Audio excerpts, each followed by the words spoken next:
This is the Aussie NFL Fantasy Show. NFL football, musicals, they go hand in hand. Taylor goes deep. Matty gets mouthy. Of course, it's off the cuff, but that's what I do, Wes. I'm back after banging one out on the side of a highway. And Matty knows something about being below average, below the belt. Is there a level beyond dickhead? The Aussie NFL Fantasy Show.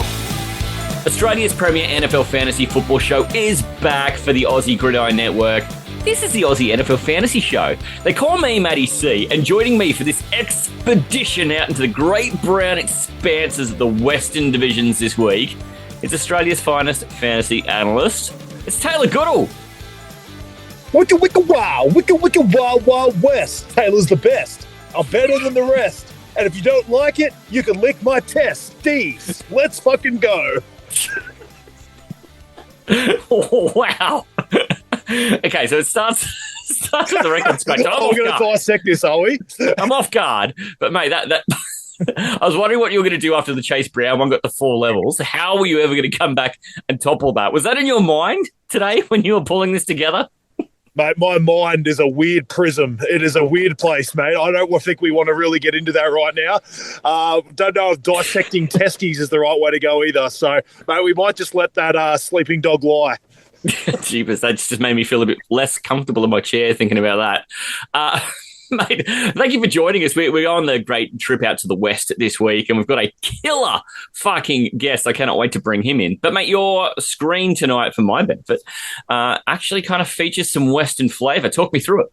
Yeah, it is. I've definitely had this. I think I had him actually earlier in the preseason. I've just gone straight back to the well, basically, and talking about my boy, gorgeous George Legittle. George Kittle. It's just a funny one. Like, I actually like to point that out because I've been on this show in previous years saying how much I don't think George Kittle is relevant in fantasy. Then all of a sudden I come in here and this year and say it's the complete opposite. This year I just think he's set up for success, but obviously we'll get into that when we actually go dissect the teams in the West. But yeah, I just thought I would bring him up again because I just think he's got a completely different situation coming into this year, and I've always said that there is a bunch of wide receivers and stuff like that in front of him, then I think he's always going to be a great fantasy asset, and they're going to use him that way. Mate, I rarely talk about what I'm doing on the screen too, but I actually dug into the cupboard and pulled out an Arizona Cardinals jersey for the Western experience this weekend. And, I've got other West jerseys in there, but, the Priest Holmes jersey gets a fair run. It's a bit embarrassing getting around in a Randy Moss Raiders jersey, so I felt like this was right. So it's the Cardinals on for me today. And also, mate, we have done plenty this month. It's only the 3rd week of August, but already we have been helping people win stuff by filling what we thought was going to be a listener league for the Aussie NFL Fantasy Show this year. It turns out it's 4 listener leagues. So that's kind of cool. But Tay, you've been recruiting, and we've been recruiting people to join the Aussie Gridiron Network tipping comp. That's going to be a bit of fun. You always do better at this than I do. Yeah, I had a bit of an off year last year, but I'm looking to come back with a vengeance this year, Matty C. But like I said, it's good to have anyone listening out there and anyone that's Australian and involved in NFL, not just the fantasy side, just to come and join our tipping comp. We're always giving away merch and some cool stuff to do with the network. So, look, if anyone's out there, visit obviously our Instagram or anything. We've got so many different pathways to find our tipping comp that we're running through ESPN this year. Gone back away from Sleeper. I think the ESPN thing's is better for tipping anyway, I think. So I've got a few other sports I do ESPN tipping through, so it makes it a little bit easier. But yeah, just keep an eye on all our socials. I'm sure you'll sort of drop everything in there at the end about it. But yeah, it's a great way for anyone that's not just into fantasy, but into real life NFL to come strut their stuff and see if they can beat everyone out for a bit of merch. I mean, we talk fantasy wall to wall here, but that is something where just having a bit of NFL chops matters. And, mate, there is free stuff up for grabs. The grand prize in that is a custom NFL jersey. Any player you like. I think I would get myself a Matty C Jaguars jersey. That's what I think. Big number 80. That's what I do. Mate, we are going to crank it up. But before we do, yesterday we did catch up for the Aussie NFL Halfer. That has been a steam train of its own and a sensation here on the network. But, mate, there's actually been some news. And I do this every week at the moment. Is I just bring 2 bits of news that have happened through the week that I need like a hot minute from you on. Are you ready? Do it. Yeah, well, no bigger news than Smoking Joe Flacco being named as the starter for Cleveland. Mate, 60 seconds on this. Is there any fantasy repercussions for anybody on this? There is fantasy repercussions for fucking everyone, Matty. See, I love this. This is just older Jameis. This is just a man who does not give a flying fuck. He is 40. He doesn't care what a team thinks about him. He's not trying to get his next contract. He's just basically a hired gun. He just goes in there and he just fires that thing fucking everywhere. I love it when Flacco steps in. It's amazing for Njoku. It's great for Judy. My boy Cedric Tillman. I will give caution, though, is we don't know exactly how long this is going to be for.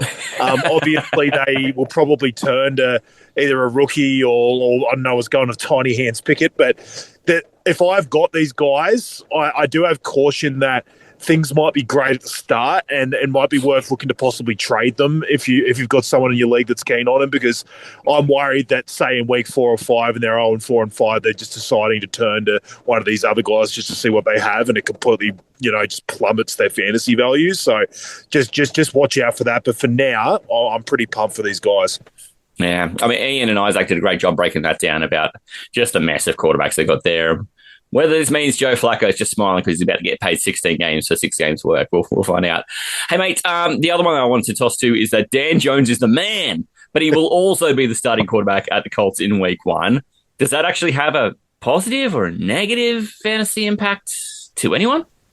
I actually saw our guest tonight, and obviously he's not on here yet, so he can't really speak for himself. I noticed him actually say something about that he thought that it was bad for the fantasy assets on the team, that it was Dan Jones and Richardson. I actually see it completely different. I actually think it's good. I don't rate Dan Jones. I don't think he's like this amazing passer or anything like that. But the fact is, you want some kind of continuity in the passing game. And I think right now that Dan Jones is a far better passer than Anthony Richardson. So I think it's better for all of them. I think it's even better for Jonathan Taylor. Like, I don't think Richardson was ever going to check down to Jonathan Taylor this year, whereas I think there's a chance Dan Jones will. You cannot tell me that there wasn't a bias towards Richardson in this working. Like, the fact that they were forced to go with Daniel Jones, he must have been 10 times better than Richardson in the preseason. Like, we don't see it, but it's kind of like the Trey Lance and stuff at the Niners to me. Like, they want this to work. Like, they basically put all their chips on Richardson, and for them to actually have to decide to say we have to go with Daniel Jones, so we basically just got for free. I just think that it had to have been horrendous behind the scenes, I think, for Richardson right now. So I think it's better for Tyler Warren. I think it's better for both Pittman and Downs. I think it's better for Jonathan Taylor. I actually think right now he's a far better quarterback right now. I'm not saying he's a better one overall, or Richardson can't become a better quarterback later, but I think right now it's better for those assets. Mate, it is certainly going to be interesting to see how that all shakes out, because, as I've said too, because Dan Jones is the answer now doesn't mean that there's no future for Anthony Richardson at the franchise, and they were pretty forward in coming out saying that that's not the end of Anthony Richardson by anyone's estimation. So we'll see what happens there. But, mate, look, you've done a great job of that. 2 teams, 2 minutes. Before we get any older, I just want to bring in the guest and go for a trip to the West. That's a rhyme. We'll do that. Stay with us. G'day, Gridiron. Anyone that hasn't joined us before, it's pretty simple. Let's kick it off, eh? Is everyone ready? The 4 horsemen of NFL in Australia. If the sound ever plays, the picture's officially in. Nick the lineman. So it's the worst against any team, and it's also the worst passer rating that he has against any team at 66.3. Brad the coach. The Steelers have held the Ravens under 20 points in 7 straight games. Isaac the analyst. For this one, I couldn't understand it either. Like, I don't think they're making the playoffs. Ian the Viking. Full of passion, full of fight. They might genuinely be interesting to watch again. Previews, overreactions, and bloody best bets. If Derrick Henry can get rolling, then I think it's no contest. The Ravens are going to win. As a fan of the NFL, you hope he comes back, because he's just an absolute beast when he gets on there. That would be able to give, at least Justin Fields a chance to be able to build. Let's move on after that insanity. So I just think, though, it's going to stop here. Defensively for the Bills, I don't think that's actually going to combat what the Chiefs do already. Yeah, I guarantee you, Pete would get down on his knees for that. G'day, Gridiron. I love spreadsheets. I'm a spreadsheet man. I love spreading my legs. Twice a week, all season long on the Aussie Gridiron Network. It's West Week, and guess what? It is the reuniting of the OG3 here at the Aussie NFL Fantasy Show. And by that, I mean that we're bringing in Tay. He's literally my brother in commentary here in the ACT. The brains and all the energy behind the Pastry Press NFL contributor on so many things across the network. What is he to you, Tay? That's just what he is to me. What is he to you? Yeah, look, mate, there's a lot of nostalgia with this guy. He was, outside obviously the first couple of years where you and I did the sort of Astro League podcast, the branching out into the Aussie NFL Fantasy Show. This guy was a huge part of it. Like, he honestly, the amount of four-hour podcasts, the amount of time we spent together. We spoke about it even in the green room before, but we spent so much of our lives together for so long. It's honestly great to have him on. He obviously isn't on the podcast as much anymore, but mate, every time we have him on, it's great to see him again. So I can't wait to chat to him tonight. And of course, the man comes with no greater introduction than that. It is, of course, the voice of Australian Gridiron, MANJOT Melly. Welcome back to your comfy chair, for starters. How does it feel the same? Oh man, I've just enjoyed it. Thanks for the kind words, boys. I'm really excited just to be back. We as Tay said, we used to spend 4 hours a week together. The last couple of years without you boys just hasn't felt the same. I have to be honest. Like it just doesn't have, my Wednesday nights just don't have the same. Or sorry, my Fridays and my Sundays just don't have the same feel. Whoa, hey, wait. Yo, cut that. It's been a minute. It's been 1 minute. The big behind the curtain. They've spotted us. My bad, boys. So welcome back. Yes, indeed. It's great to be back, boys. Look, as Tay said, I'm not on as much anymore, but I think that's probably a good thing as well. Like the great guests you boys have brought in, I reckon bring in a lot of different insights, something, just the three of us couldn't bring. So I'm glad that you guys replaced my role on the podcast with a bunch of different guests just to get a lot of different opinions about the fantasy football and the NFL spaces. So I'm really glad that you guys have really branched out there. I've been a keen listener every week. I'm not sure what's coming my way tonight, even though I've been listening every week. I'm not 100% sure what's coming my way tonight, but I'm going to be as ready as I can. We used to spend much more time together, and it isn't the same. But no one man could fill your shoes, MANJOT. That's why we have to go to the well and get a whole bunch of new voices in, because, mate, I guess there's just no one person who could fill what you do. Tay, you're glad to have him back, clearly, because we've got to do to MANJOT what we did. He was the first man we did this segment on, and he handled it with as much grace as you possibly can. But the segment's evolved since he was last here. Yeah, the old guinea pig moment. That was fantastic, wasn't it? We subjected Ian to that this year, but some of the moments that came out of testing the first 5 questions from two wankers on our friend MANJOT Melly was it brought some gold, put it that way. So, mate, we're bringing some new questions to you. Not sure if you've caught them. I'm sure you have been an avid listener, but basically we've gone to the well and we've found 5 new questions, all about as ridiculous as you could imagine. And mate, we can't wait to bring that to you tonight. You feeling ready? Yes, I'm ready. Another great guest is here. Are they up to the standard? Busier than a one-legged cat in a sandbox, so I am good. My boy! Only one way to find out. This is what the people come here for. I've heard everyone's answers about these, and I've had to think about it. 5 questions. 2 dickheads. Loading. Hey, Tay, do you want to kick us off? Yeah, all right. I'll start the wank off from the wankers. All right, question 1. Would you rather fight one Derrick Henry-sized Kyler Murray or 5 Kyler Murray-sized Derrick Henrys? Yeah, that's an interesting one there, because see, I'll break it down. So Derrick Henry, of course, big guy. He's like basically 230 pounds and 6'2", 6'3". He's just an insane build for a running back. Just incredible. If you put Kyler in that build, you're just adding speed to that. Whereas if you have Derrick Henry but smaller, you still have the power, but it's in the Kyler Murray build. So really, that's where I'm looking at. I think I'm going to take on the 5. Yeah. The 5 Derrick Henry. It happened. Beautiful. I can't believe we got somebody to take the 5. I've been advocating for the 5 every week. I'm like, man, I've got children. I'm not so scared of a small Derrick Henry. MANJOT has just proven that it's not an absolutely unacceptable offer. Mate, I'm going to roll on with which player in fantasy have you avoided drafting because you've just never bought their hype? Oh, man. Until this year. I talked to you boys about this in the chat a little bit. Until this year, and Matty, I've got to give some credit to you. Got to give some credit to the sleeper admin on YouTube, Instagram, Twitter, wherever the social media admin guy. It's Kyle Pitts. Until this year, I have not owned a single share of Kyle Pitts anywhere. I thought he was just so overdrafted. Too much hype. I was right every year. This year, though, I've been taking him. This year, I've been taking a risk. Matty, you've been advocating it on the podcast, including last week. I heard the show last week. I heard the tight end show.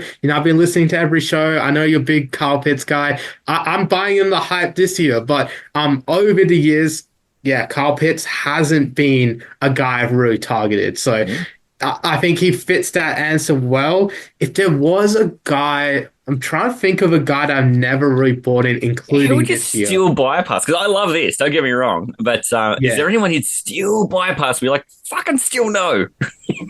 Yeah, I think Tay may have brought him up, but I think, again, going back to tight end, probably like Mark Andrews. I feel like I think Taylor brought him up on the podcast. That's why I started thinking about him. So, see, I've been listening to the show, so I know Taylor brought him up. So it just came to my mind first. Mark Andrews, tight end.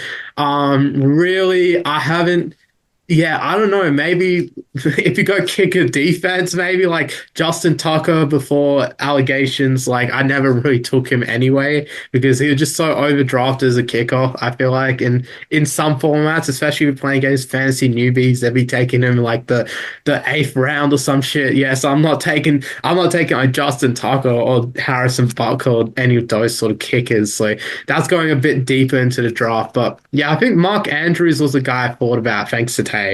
Hey, that must make you feel good. Yeah, I brought it up with you, Matty. I think I said, how many leagues have I been in the last 5 or 6 years? Yeah. Like, around worked out, I was like 60 or whatever.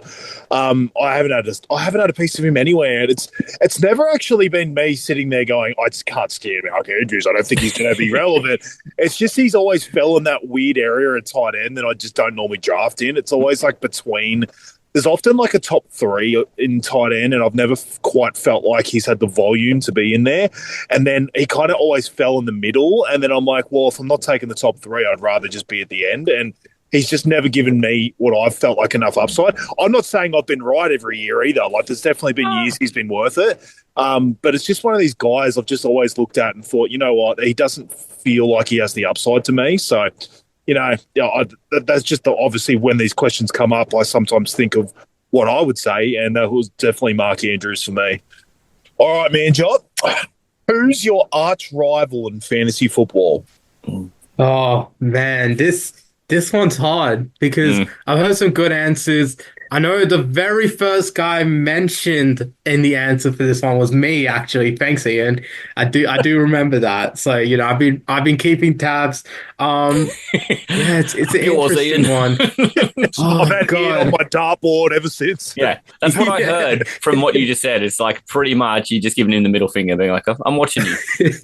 well, I'm watching him a bit closer this year. That's all I got to say. Watching that guy. Yeah. But really, oh God, it's hard. But I think this one has to go to Matty C. I think it does. Oh, really? Just over Taylor. Taylor too. As we talked about, at the start of the show, we spent a lot of time together over the years. We spent a good 2-year run together just on the show. So obviously, I talked to you guys 3-4 hours a week. So it's just between you two, I just really wanted to beat you guys, especially in starts of the week. I lost. I came third both times. The world team got me to second last year. Shout out world team. All right, Matty, don't need to be flexing the trophy. All I got to say is you were carried by Ian last year. That's all I'm going to say. I never got the chance in the end. Ian just fucking I baked that cake. He just iced it. It's all right, mate. He just did too good. But look, I think the moment for fantasy last year for me was we're having the draft for this league this Sunday as well. Is in the Astro League, I beat Matty and he had to dump water on himself. That he'd lost a water bet, man. That was my best moment of fantasy in a year where I did not make a single grand final. It was the moment for me. That was my like grand final, right? It had all the passion and emotion of a grand final. Yes, indeed. I think at the same time, though, Taylor, I would say you're just as big as a rival. I think just Matty and I just a bit more. It's just a bit more connected because we're commentary partners as well. So we work on Aussie Gridiron today. We co-owned a team for 2 years as well. We co-owned the team. Grand final. Yes, we did. Yeah, so like, we've been on a journey. Exactly. Like, so last year's matchup was just like full storyline. So I just have Matty over Tay, but Tay, like this week we're playing in the NRL Supercoach semi-finals, so this is a little different. So this is we're playing in draft league for all of our listeners. We're playing in Supercoach draft league. Shout out to Supercoach Harper, by the way. Great listen, boys, by the way. But look, it's going to be a great one. Taylor's won the league 3 years in a row, if I'm not mistaken. He's just been on top every year that I've been in that league. So if I beat Taylor this weekend, it might be one of my greatest fantasy sports achievements ever, just to knock Taylor off. So, I treat you both equally. I look at every opponent the same, but you guys just matter more. But I just give the slight edge to Matty in terms of if I had to choose one. But I have both of you as arch rivals, I would say. It's nice to know. I'm certain that everyone in that league is pulling for you to beat me in that league. I can feel it. It's I've been in that league for 4 years and I've made the grand final every year. It's just one of those things where it's just sort of a lot of things have just sort of worked out for me, and it's like I can just feel it. There's some people in there that I think just want to see me fucking fall. And look, if it happens, it happens. Well, I'm one of them. It honestly wouldn't be a bad thing for the league. Look, I'm not trying to act like I'm not trying to win. Obviously, I still am, but it might be the worst thing for the league to see me crash and burn this year, I think. Yeah, I can't even make the fucking playoffs in that league, guys. I finished 9th 3 years in a row or something like that. It's been fucking tough sledding. I finished second last in that league last year, and this year, I just decided. One of the lines you boys say is, in fantasy, draft the guys you like. Look, it's been a season of twists and turns in terms of NRL Supercoach, and really, I enjoy AFL Supercoach as well, wearing the number 54. Just to remind everyone, Harry Shees will have 54 disposals on the weekend for my AFL Supercoach team. But yeah, I'm really enjoying the Supercoach series, boys. So I take my rivalries from the NFL to the NRL world as well. Just saying. I love how you wrap that back around, because I was sitting here listening to AFL Supercoach. I'm like, how did we get here from what we asked? But at least you wrapped it back in. That was good. I just want to mention Supercoach. They need to be listening to Supercoach Harper. That's all I'm saying. I know. Mate, I feel like if I was blessed with all the things that you have, then I would know how to answer this question. But I'm going to ask you anyway. Would you prefer to have to toss a coin to make all of your fantasy decisions in 2025, or would you rather have your mum do it? All right, this is the number one Ian also set up for me, because it's been in the drop every single week. Manjot's mum would towel us up. Oh, man. And he literally set that up for me. So, I'm... see, boys, again, showing that I've been listening. She would too. She fucking would. Yeah.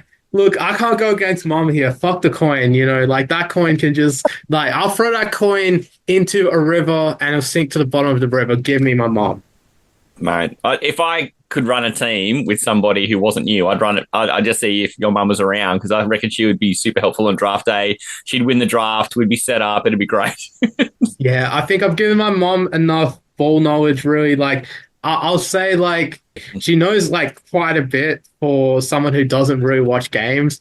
I think I told you this story, Matty, but last year before our regional Queensland ACT game, me and my mom were watching America's games, Super Bowl champions together before the game. So my mom's still trying to show interest. I don't know how much she's picked up, but she's always trying to show interest, just trying to understand the game. She's always asking me questions. I'm watching the NFL on TV and that sort of thing. So yeah, it's just it's great. I choose my mom any day. Tay, do you want to bring this one home? All right, let's do this. Bat and cleanup.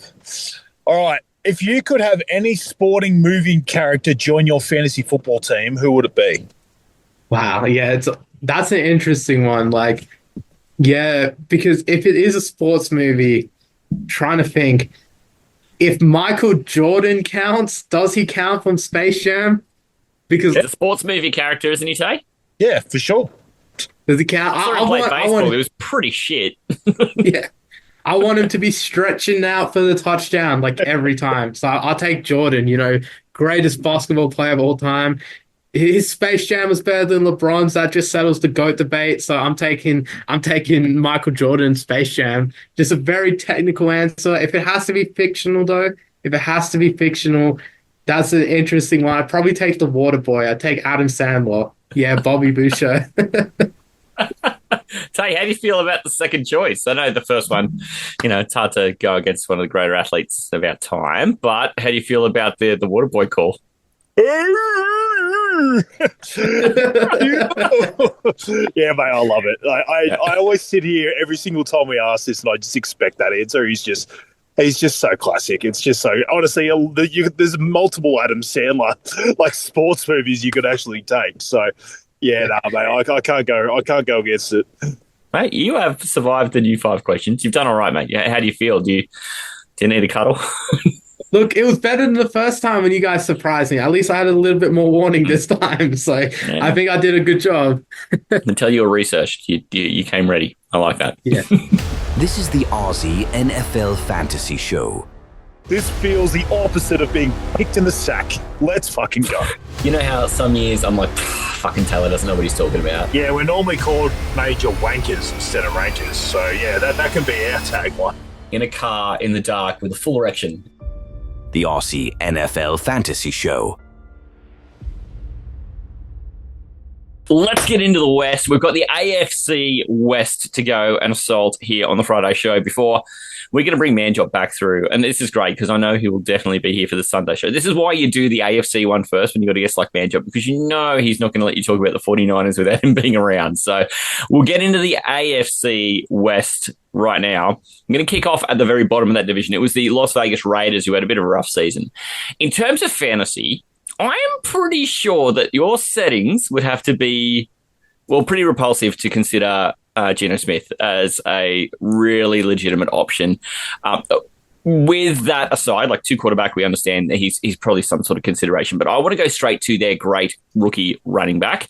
Ashton Genty has been drafted everywhere I can see, either in the late parts of the first round or the early parts of the second round. And Tay, do you think he's worth that draft capital?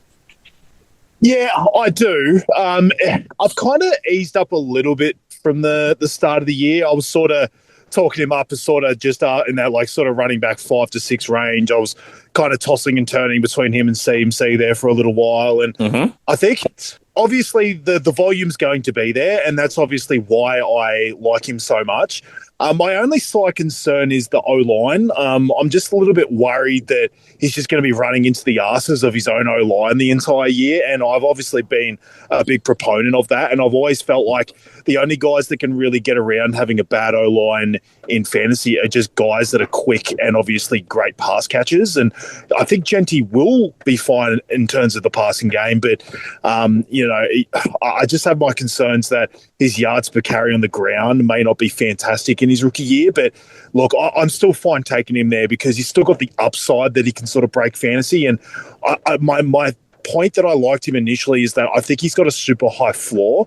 I feel like if everything goes wrong for Genty this year, he's probably still running back 15, and I just don't think you can say that for a whole lot of guys. So, yeah, no, I'm absolutely fine taking him there still. I think one thing we know about the way the Raiders will operate is it's a Pete Carroll offense, and there's going to be a lot of just ball control, run that ball. Genty's going to be on the field for that. Does that give you a lot of confidence, MANJOT?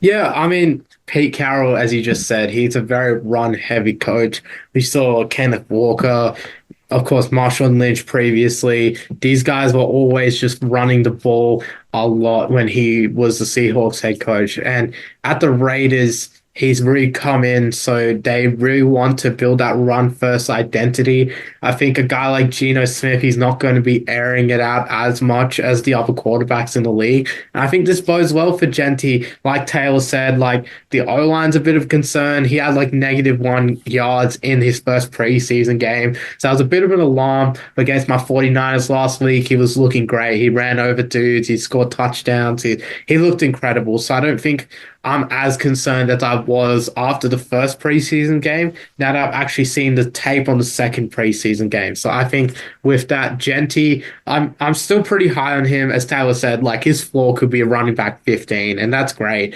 I'd probably take him where he's at. I'm trying every league just to get one piece or two pieces of Ashton Genty.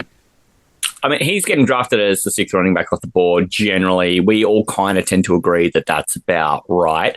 And it just could be a year of take some lumps if that offensive line isn't good. We're pretty sure that there's going to be a good role there. I had to scroll down the page a little bit to find a Raiders wide receiver that was fantasy relevant. And I feel remiss if I didn't go back to Tay first on this one, because you've been singing a song about their number 1 receiver there for a little while. What is that song? It's almost another floor play in a way. I just feel like he gets so much volume in that team, Jacoby Myers, that he's almost always underdrafted. And I kind of feel like it's because he's never making these super flashy plays. Like he was kind of known in the league as this guy that just never scored touchdowns. He had the ridiculous streak to start his career where he didn't have a touchdown.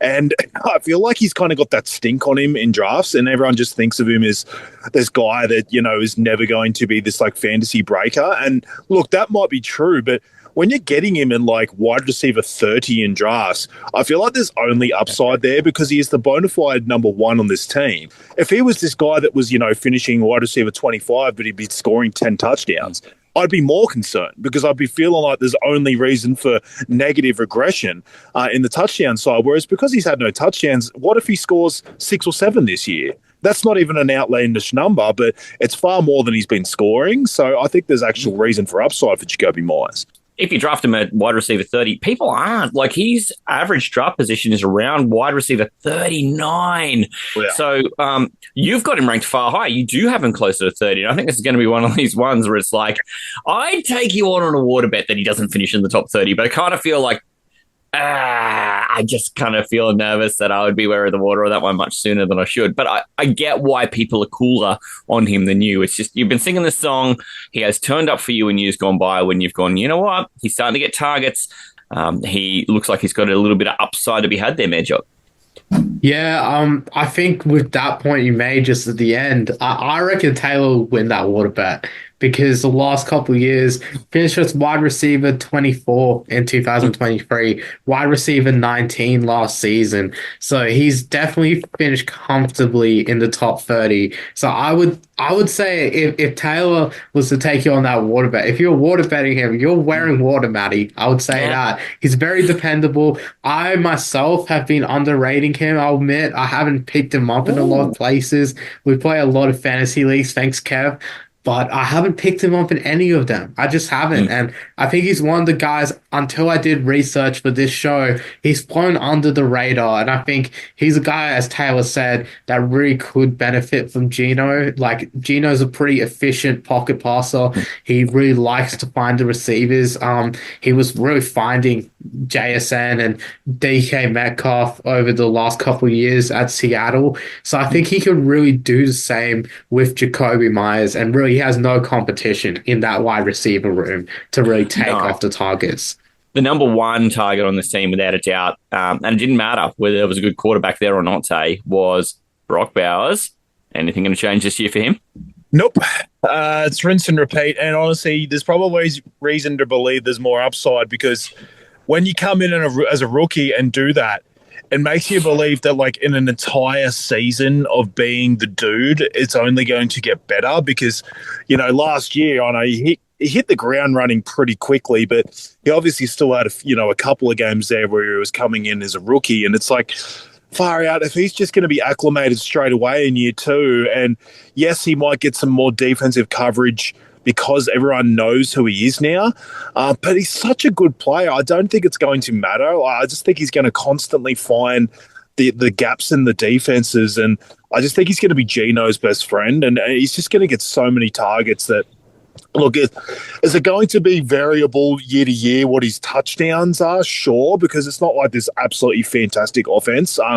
He does get an upgrade at quarterback, but at the same time, I've actually talked about another podcast that I'm not actually always certain that actually matters for tight ends in fantasy. So I'm not saying that that's like an amazing uptick for him, but I'm also not saying that it's terrible either. It's just one of those situations that if he has a mind meld with Gino and he's a better quarterback, the sky could be the limit for Brock Bowers. So, mate, I just think he's going to be an absolute target monster yet again. And I've talked about this. I think at tight end, there's three standouts, and then there's basically a middle ground I don't like, or you go super late. So Brock Bowers deserves to be the number one tight end off the board this year for sure.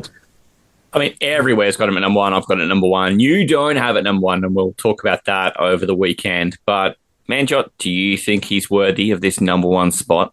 I'm probably leaning towards where more Taylor is. Probably is my number two, I would say. Yep. And I feel like I've got to be a bit of a devil's advocate here with Brock Bowers, because when I think Brock Bowers, I'm thinking the concern is I'm thinking of another tight end, and Sam Laporta. We saw him break out as a rookie. Of course, there's way better targets in that Lions offense compared to what the Raiders have. So Brock is the only guy really in that Raiders offense compared to the Lions who have Amon-Ra, Sam Brown, Jamison Williams, Jahmyr Gibbs, all these guys catching passes. That would obviously take away from Sam Laporta. But just having the thought of Sam Laporta's sophomore slump in my mind when I'm thinking about Brock Bowers has caused some hesitation. I'm not usually a guy who drafts tight end early either.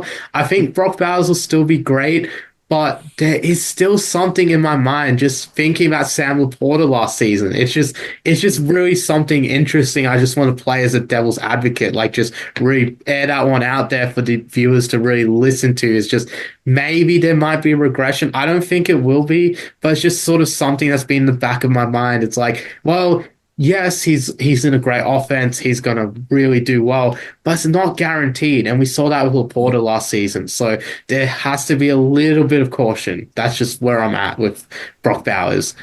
And as we say about everybody who's at the number one or two in their position, they pretty much have to return that finish to be worth the draft pick. Yep. So if you're certain about that, go ahead and take him. I'm not going to own any Brock Bowers this year because I have nerves that he could finish tight end 4, which is a good season, but that's not what I'm using my first tight end pick on, as a guy who can finish 4th. I need him to be rock solid first. So I'm going to let somebody else have that problem. And it sounds like, Manjot, you're probably 90% in that boat as well, mate. 100% in that boat. Like, it's like with that one, I'm just not 100% sure, like, he will return that value, like you said. So I've just not been taking him. Oh, fair enough. And I think this is the thing you got to be wary of, is that your pick, with great pick comes great responsibility. Yes. The next team in this division, we'll wrap up the Las Vegas Raiders and we'll move to the Broncos in a sec. But is there anyone worth a late round flyer here on the Raiders? I brought up Dante Thornton. I don't think it's super relevant straight away. I don't think you get drafted and redrafted. Just keep an eye on him. I think he's going to be easily the wide receiver 2. He just has electric speed. He's a big guy. If something was to happen to Myers, I think he could easily step into that wide receiver 1 spot. So, yeah, he's just one to keep an eye on, but, not someone you have to draft straight away. I just thought I'd bring him up. I've brought him up before, so I just thought while we're talking about the Raiders, I'll bring him up again. It's definitely a dynasty darling for me. A timely reminder, too, because this is the thing, right? You don't need to know his name for drafting purposes, but you do need to know it as the season wears on.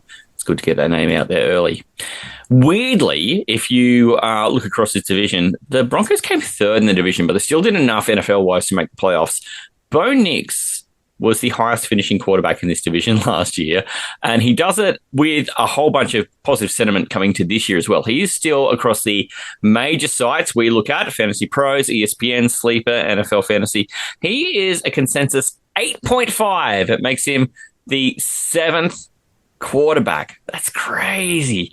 I've got him at 7. I'm crazy. So you're not as hot on him. You got him a little bit lower at 9. Is this more to do with he's just part of a band, or is there a real reason why you've knocked him down? No, I definitely brought this up in the quarterback show, and I haven't really changed my opinion too much.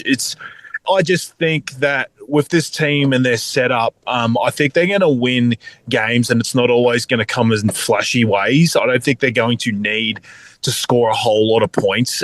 Their defense is amazing, and they've got a great O-line, which I know obviously helps the quarterback, but I just think there's going to be times they're going to run the ball so easily. They're going to rush their way to 24-7 wins and stuff like that, that I just don't know week to week how much Bo Nix is going to have to do. They're not going to be in shootouts. They're not going to be in bloody situations like Joe Burrow is at the Bengals, like where they're having to score a shitload of points to win. I know they're in a good division, so there will be times like, this is not me saying that Bo Nix won't have his games. It's just over an entire season, I'm just not seeing these like ridiculously great game scripts where he's going to need to score a lot of points. And I'm really, really in on the Denver Broncos rushing game as a team. But yeah, I just have my concerns about whether he has like a high enough ceiling to sort of take him in that quarterback 7 or 8 range when I can just wait later. I haven't really factored Bo Nix that much. Like Taylor said, game script is a lot of the factor. For some weird reason, every time I think about Bo Nix, I always think of him as this second coming of Tim Tebow. That's just 100 times a better passer. But he's got the Tim Tebow game scripts. It's just a weird thing I have. Look, so if someone wants to come at me for that one, definitely. But look, I'm not getting a boner for Bo Nix like Brandon Perner is. Yeah, shout out, that's good sports. I gotta give credit where that one came from. That's good sports on YouTube. Love Brandon Perner myself, but yeah, I'm not getting boners like him for Bo Nix this season. The running game though is where Tay is hot. Manjot, do you like the running prospects here? They've got a couple of guys in that shed, and we saw Sean Payton spread them around last year. I'd love to know if you got any confidence in a player or two you think are worth really shining the torch on. I think last season, Denver, they did really well to make the playoffs despite having basically no running backs. It just didn't feel like they had the dominant running game that they used to. Like, I'm just always used to seeing the Denver Broncos as a great running back. I think they really wanted to go out in the draft and really get a running back, and they've done a really good job in doing that. So, I mean, look, just getting Harvey there. So I'm a big fan of him as well. I would say, yeah, just getting RJ Harvey in the second round. I think that's a guy I really liked. I mean, I would have liked him to take one in the first round. They did well to get a great defensive back instead. So that's all right there. So I think RJ Harvey was good value for them in the second round of draft. And I think Sean Payton, with the way he runs his offenses, I mean, we saw with Alvin Kamara for so many years, Mark Ingram as well at the Saints. I think a dominant running back is a very big focal point of his offenses. And I haven't owned a lot of RJ Harvey, but I wouldn't be surprised if he's up there in terms of the top rookie running backs this season. I've probably got him around third in terms of rookie running backs at the moment. Yeah, which is fair enough. And I think with some of the rookie running backs, it is kind of, what's your flavor and how much impact you think you're going to have. Tay, you're a big proponent of another guy in that backfield, kind of being the Lion. Who've you got? Yeah, look, to be honest, I like both of them. Like you said, I've put J.K. Dobbins a little bit higher. This isn't for everyone. Obviously, I'm going super high compared to the ADP. I just really think that he's going to be the guy that Sean Payton trusts straight away. And that's who I want. I think a lot of people are looking at this, and I have some numbers to sort of back this up, and it's probably more to do with RJ Harvey. But Jake, I want the between the tackles runner at Denver. It kind of reminds me of Detroit in a way with like Montgomery, where it's like, I think that with an amazing offensive line, it's ranked second in PFF rankings this year.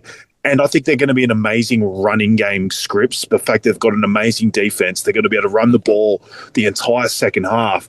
I want the first and second down on this player on this team, and I think it's going to be J.K. Dobbins a lot. Everyone remembers how shit the running back situation was last year for fantasy, but Javonte Williams and Jaleel McLaughlin, their two main running backs last season, they combined for 97 targets and 76 receptions. So there's actually a pretty good reason to believe that Sean Payton's going to use RJ Harvey in this way. He projects as the better pass catcher than J.K. Dobbins. So what I'm thinking is that there's going to be a lot of targets for Harvey, which is going to give him a great baseline in fantasy. But obviously Dobbins is going to be the one smashing through touchdowns and getting the good yards per carry as well. And so I can see this being like a Sonic and Knuckles at Detroit with JK and Harvey. And yeah, look, do I project Denver's offense to be as good as Detroit's? No, but we're not having to draft these guys anywhere near where we were having to draft the Detroit guys. So I'm looking at it as like a discount Lions, basically.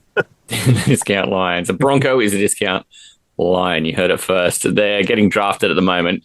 Harvey's consensus ranking across major sites is around about 23. Dobbins has been on the climb, and he is now up to 34. Tay, you and I are both hot on Dobbins. We've got him inside our top 25s, and we've got Harvey a little cooler than that, both sort of 30 and on the outside of 30. So we're kind of a little contrary to how consensus has them across the major sites. But we've seen the Dobbins show, and we can see that there is definitely a role for him. Even if he's not super efficient, he is definitely a goal line guy, and that scores a lot of points. So I don't think there's any surprise that we're pretty bullish there. We'll dive across to the wide receivers, and I still don't think he's ranked high enough. It's Courtland Sutton. He's pretty well ranked at 23 across the major sites. I've got him ranked right on 20. Tay, you're much closer to the consensus. Manjot, you see a fair bit of this, debate between Courtland Sutton and how much I love him. Are you more with me or are you more with Tay?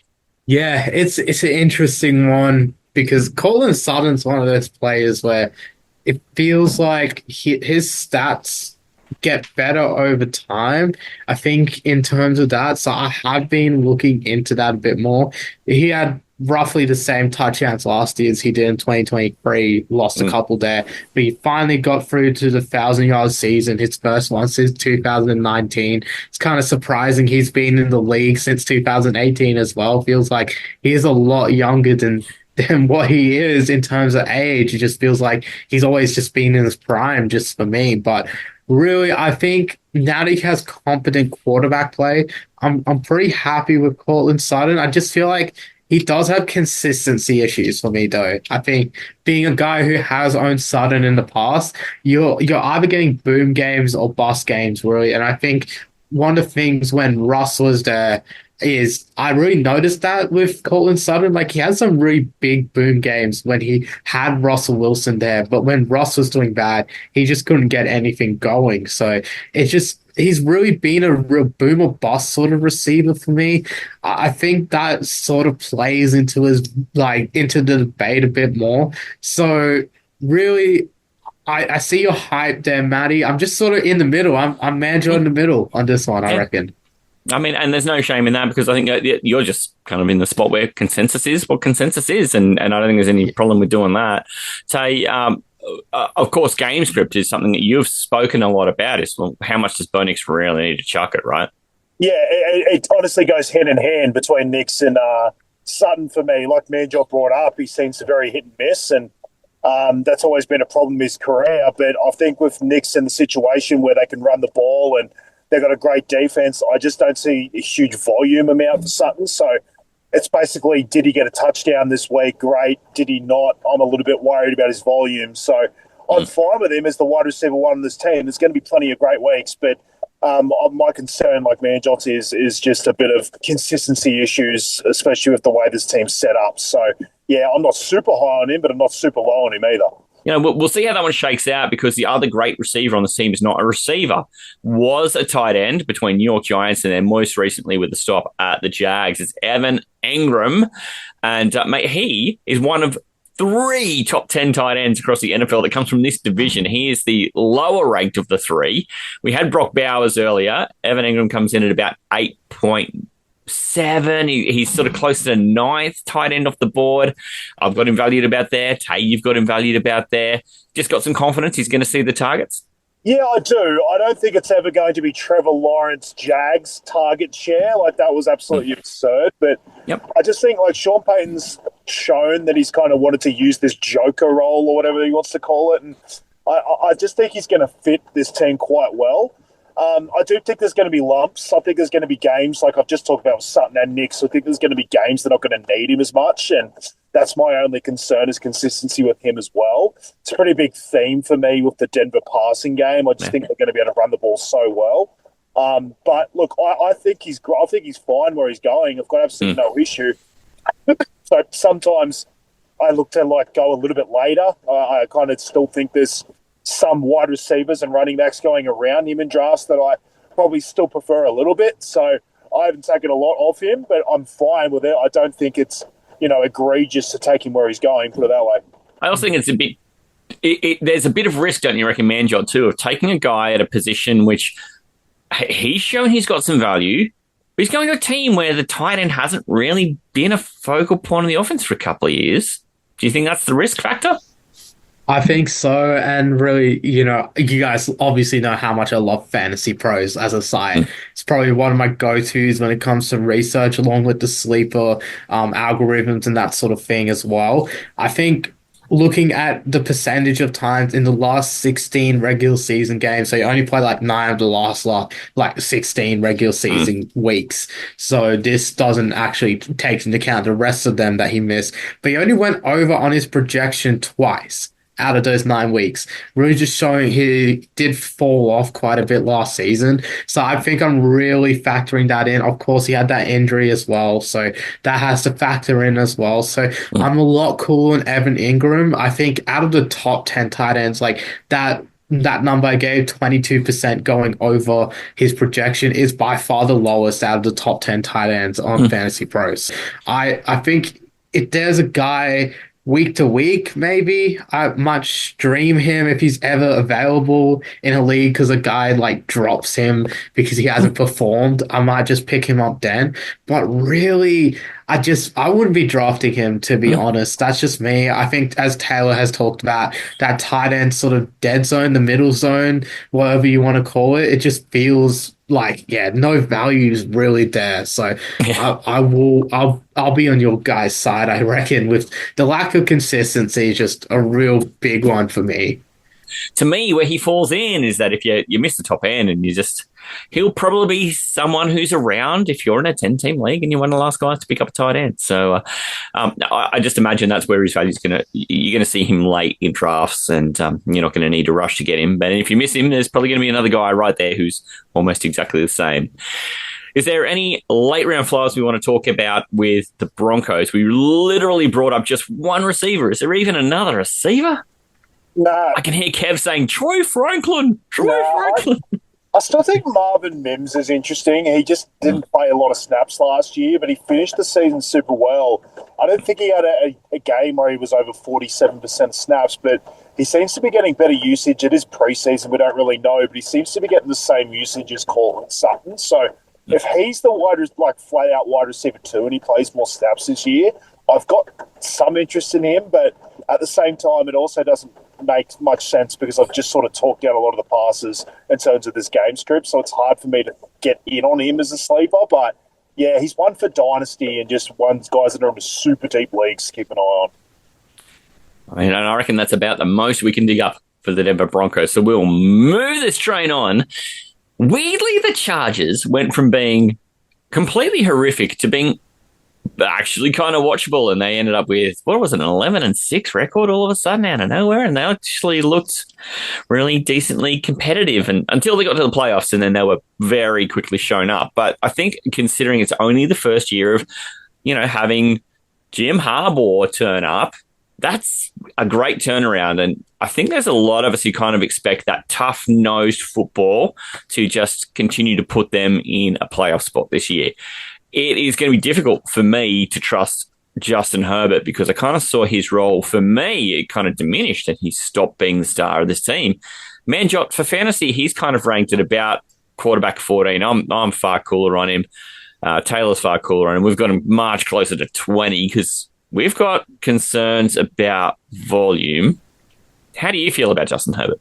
Yeah, I'm very concerned, not just because of what we saw last season. I feel like he didn't bring as much as he used to in fantasy. He used to bring a lot of passing volume. Last year just completely died off. Of course, Greg Roman, the offensive coordinator, as we've talked about over many years on the show together. I reckon we've talked about Greg Roman a good handful of times, especially when it was on the Ravens. They used to run the ball a lot. I think he's always been dead last or close to dead last in pass attempts every year. He's offensive coordinator. So you're just taking away the passing volume. The big concern for me as well is the left tackle position. Rashawn Slater, he got injured out for the season. Joe Alt, he's coming back in from right tackle to left tackle. So he's making that switch in his second season. So it might take a little bit of time to adjust that blindside protection as well. That's something to watch out there. And who's playing at right tackle, we'll have to see as well. So just those sort of moves they have to make at the tackle position because of that big injury to Rashawn Slater is something to watch out for as well. But I think really just Greg Roman, that offense is a very run-friendly offense. So that's why I'm not that great on Herbert, and really I don't even think I'm really considering him for many super flex spots even. Like that's how it's gone. He went from like a guy who could be close to top 10 like a couple seasons ago to now I'm not even considering him for super flex, to be fair. It's a hard one because I don't have any confidence in Herbert. You already brought it up. It's just a volume issue. I just don't feel like game to game that they really are projecting themselves to want to win their games by throwing the ball a lot. I think their plan has always been to run the fuck out of the ball and try and win that way. I don't think they want to be airing it out. So, yeah, I just have my concerns that Herbert's ever going to be consistent enough to really start week to week in fantasy. And you love the running back situation in. It's such a hard one because I felt like you and I had a pretty good gauge on it, Matty C. It was kind of like I think Najee's the better value and Hampton's probably getting overdrafted. But now all of a sudden, obviously, with the 4th of July eye injuries to the Cyclops, Najee Harris, it's kind of like I actually feel like it's kind of muddied everything. It's kind of made everything almost harder in a way because it's like now all of a sudden Hampton's getting drafted even higher and everyone's got Hampton fever. And it's like, okay, but what if Najee just is playing week one? Like, what do we do then? It's like, it makes it hard to draft. It's kind of like, I think Hampton, if week one I knew Najee wasn't there for like the first 4 weeks, I have pretty good confidence that he's going to have a very good role and he's going to do well with it. But it's going to be hard to know, even by our drafts, whether that's exactly what's going to happen. So, yeah, it is a hard one. It's another pie that I think is going to be quite good. Like you saw J.K. Dobbins have a very good year for the Chargers last year, and this team clearly wanted to spend draft capital and money in Najee Harris to actually shore up this running back room. And I like to watch what the teams are doing. If this is what they've spent their money and capital on, then that's what makes me down on Herbert because they clearly want to run the ball. So, yeah, look, it's interesting. If Hampton's there by himself week one, I have reason to believe he's going to be a very good fantasy asset. But if Najee all of a sudden turns up in week one, it just muddies the waters completely. So it's kind of one because Hampton's already getting that bump that I'm probably just staying away from for now. Yeah. And I mean, Hampton's going as running back 16 across the major sites. It's very hard to find a site where he isn't ranked between 15 and 20, which I think is fairly fair. I'm just cooler on him, especially since that injury along that offensive line too. I've got him just outside my top 20 now. And Tay, you're a bit cooler than that because you and I have both been so high on thinking Najee was going to probably take a significant part of that role in the early part of the season. I've created on Najee at the moment, and I imagine once you update some rankings there too, then that will change a bit as well. To me, then, now, I'm like, wow, even if there's volume and they're inefficient, they may still need to pass, but the only wide receiver anyone's got any confidence in at the moment is Ladd McConkey. He's pretty much ranked at 11 everywhere. I can't get into it. I just think there's going to be Trey Harris pop up and catch a few balls. Quentin Johnson's he finished like a shot last year. He's probably going to turn up and stymie people's fantasy weeks. I just think the wide receiver is a trap at the LA Chargers. Do you tend to agree, Tay? Are you much on McConkey? No, Ladd's probably been my biggest fade in drafts this year. Like, if I had to sort of say one of the top echelon guys that I'm just completely fading, it's him. I have him far lower than his ADP, and this was before anything happened. Like, this was before Keenan Allen turned up or anything like that. My thing was that, and I just sort of touched on it when we talked about the running backs just then, is I think the team made a decision to really shore up running back this year and spend money on it because that's what they want to be. That's what the identity of Greg Roman and Jim Harbaugh is. They don't want to be passing the fuck out of it, and that's how they finished last season. Yeah, I'm not going to have any of that, unfortunately. I will say that Najee being injured might open up a slight, situation for him. Like if the running back room isn't as efficient as they wanted it to be, is there a world they turn back to what they did at the end of last year? Maybe, but how many weeks is that going to take before that happens? It's too high a draft capital to even take that risk. Yeah, I mean, because you're now saying that's got to be a late second round, early third round pick. It's just too rich for my blood. But Manjot, do you have any pass catches there at all? Let's even include tight end here because I couldn't find a tight end who was fantasy relevant. But what do you think the pass catching situation is going to be like for these Chargers? And is there anyone you got confidence in? Yeah, with Ladd, I really feel like, there's probably a sign of regression, as Taylor said. But I also do have optimism because he is the one guy, I would say, that I trust the most. And sort of similar to the Cortland Sutton thing, I think if you're like the clear number one, same with Jacoby Myers as well. So all the receivers we've talked about today is like we're sort of seeing a pattern here in the AFC West where if you're like a clear one, you're sort of the guy, but after receiver one, it's sort of a bit murky there.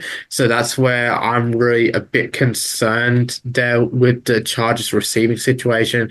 As Tay said, they spent draft capital and free agency money on the running backs, which I think both of them will still do pretty good despite the injuries there, Matty. So, I think that being said, I'm not really that high on any tight ends or receivers apart from McConkey.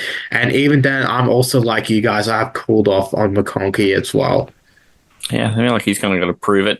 I haven't found a fantasy relevant tight end, which means, I don't know, probably Hayden Hurst is going to have a breakout season and we'll be talking about him or Big Country, Big Montana, one of those boys. But none of them fantasy relevant. They're all going to be free to pick up if any of them ever pop. I reckon we've done a good job with the Chargers. Is there any late round flyers? It's probably Trey Harris.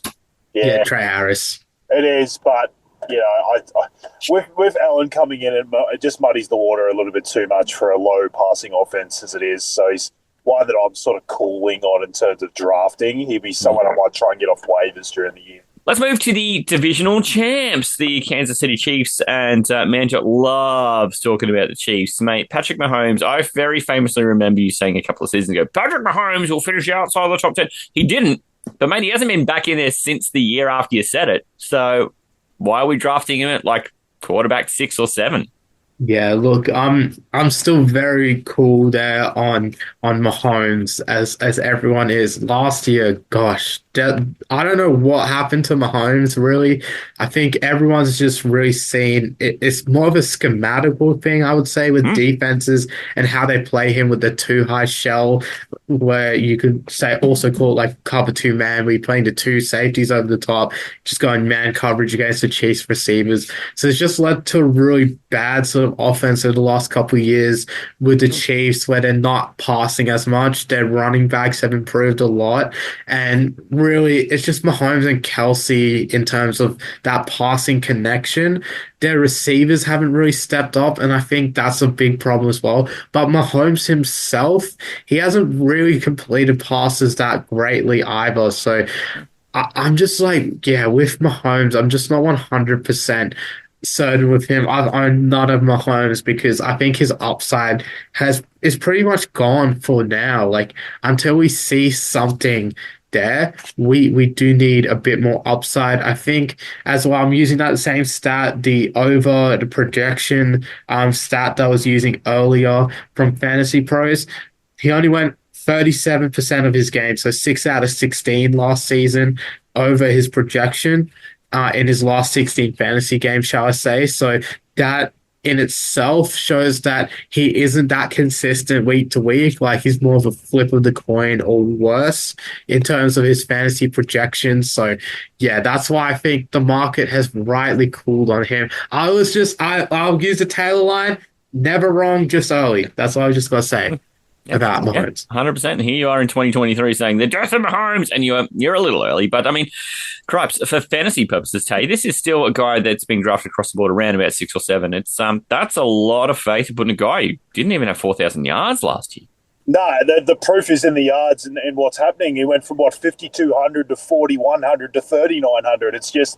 It's going backwards at a rapid rate. And the fact is the team's winning. So where's the incentive to change what they're doing? It's their defense is winning them their games. There isn't really any reason to believe that's going to change. Like I had the slightest bit of optimism just thinking that if they had the full complement of wide receivers, if it was Rice, Worthy, and Hollywood, I had this idea that maybe things could change a little bit, but I don't know if it's so much that he doesn't have a receiver core. I just don't think this team feels the need to do it. I think they know who they are, and they almost ran the table last year by doing this. So why would Andy Reid decide at this stage that we need to change it up? I just don't see why that would happen. Mahomes just isn't a fantasy asset anymore. He's a real-life NFL game manager at this point, which is sad because we remember the glory days of him and Tyreek and peak Travis Kelce, and I just think those days are gone.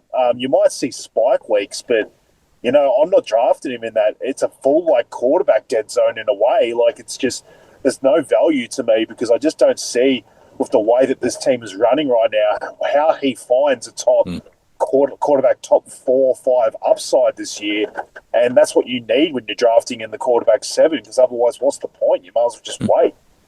Yeah, just difficult to see a way where he outperforms that ADP. But with that said, you go, oh, well, surely if he's not required to pass it a whole ton, that must mean his running game is really here to play. MANJOT, is that true? I wouldn't say as much as previous years. I think for me, for some reason, I've been picking up Isaiah Pacheco late in drafts. I've been trying to get some bit of the pie there at KC, and I think Pacheco's the one guy I've been just looking at. I think out of everyone, I know Ian, he's really talked up Pacheco over the years. He's one of Ian's favorites. So I think I hear Ian's voice every time Pacheco's on the board. I'm just yeah, why not? And really, they haven't brought in that much competition for Pacheco over the years. So his role is relatively safe. And considering where he is coming in at drafts as well, I don't really think that I would say that it's not a bad pick there. He can still get decent roles there, but I don't know after the injuries he's had recent years that he's still the same player. So that remains to be seen. Yeah, I'm just a little cooler on Pacheco, but I'm still taking my chances, guys. So I reckon he would be decent. He's still 26. He's still doing well. But yeah, that fractured fibula is a pretty difficult injury to come back from memory. So yeah, I'm just a little cooler on him. Yeah, it's the back shin bone too. It's not even the front one. It's the back one, which is a weird injury to get.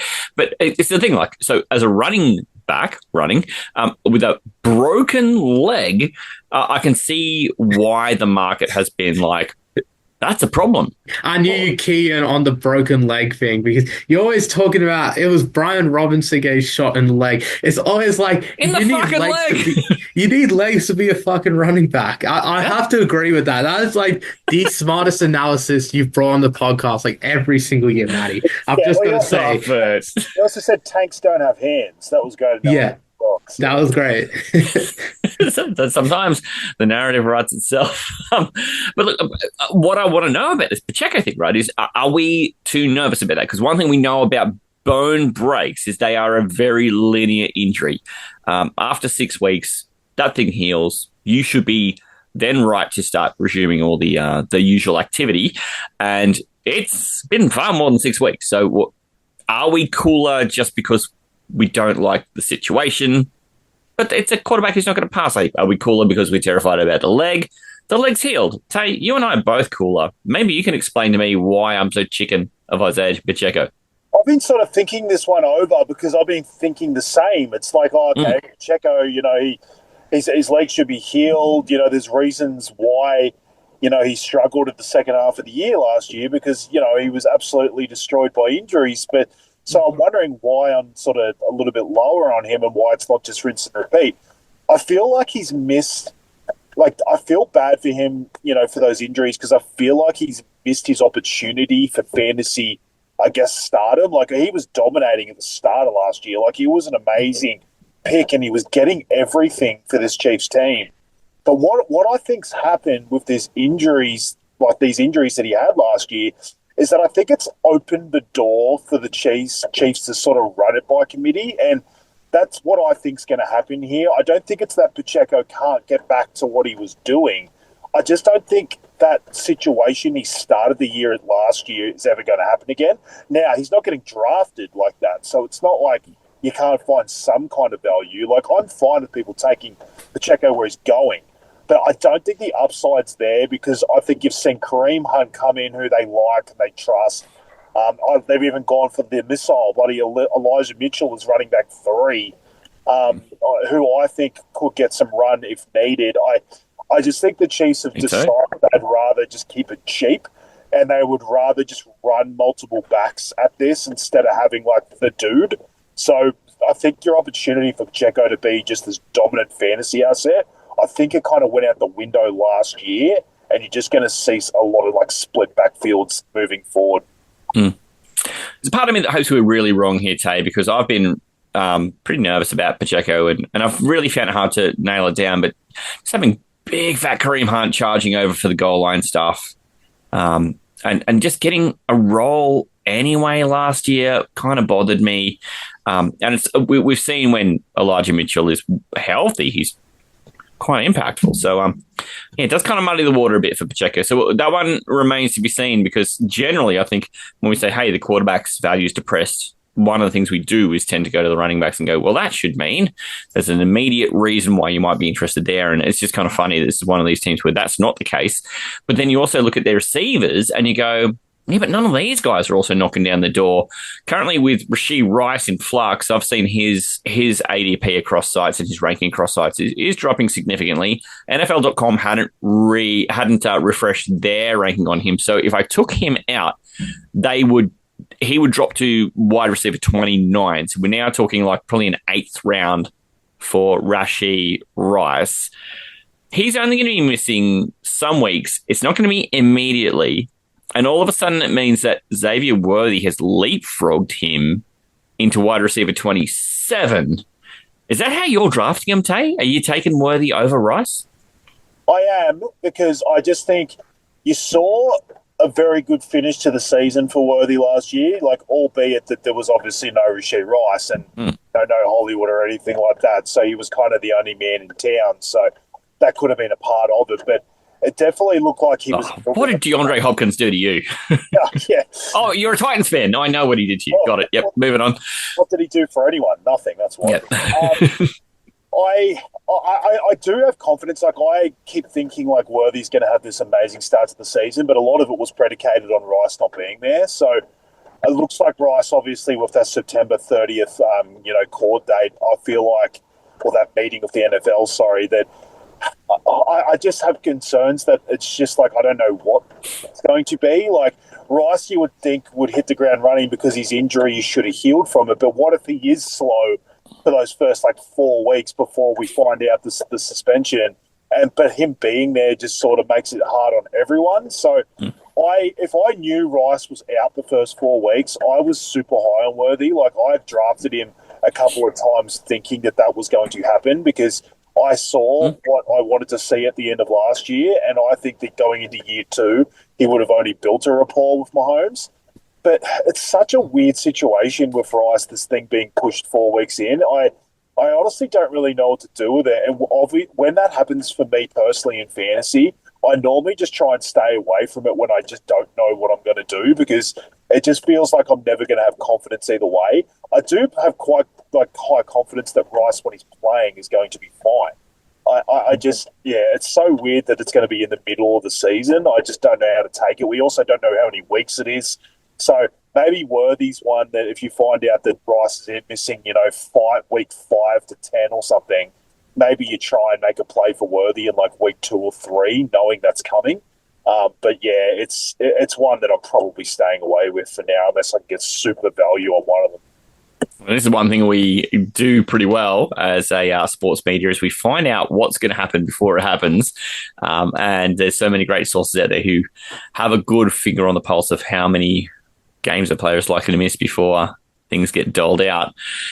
MANJOT, I have Worthy ahead of Rice. Well, how do you fall on these guys? Yeah, look, Casey, think about third players first. They brought in a bunch of third players at receiver over the years. We thought DeAndre Hopkins last season. There was a little hype around that, but really not much. He was washed. Mecole Hardman, we all know about him. He hasn't done much. So those sort of third options just don't really exist for Kansas City at receiver as much as they probably did when Tyreek was there. And they were able to probably get a bit more attention on the receiver there. But really, with how KC is, I'm not really confident either their receivers. I think you look at the division as well.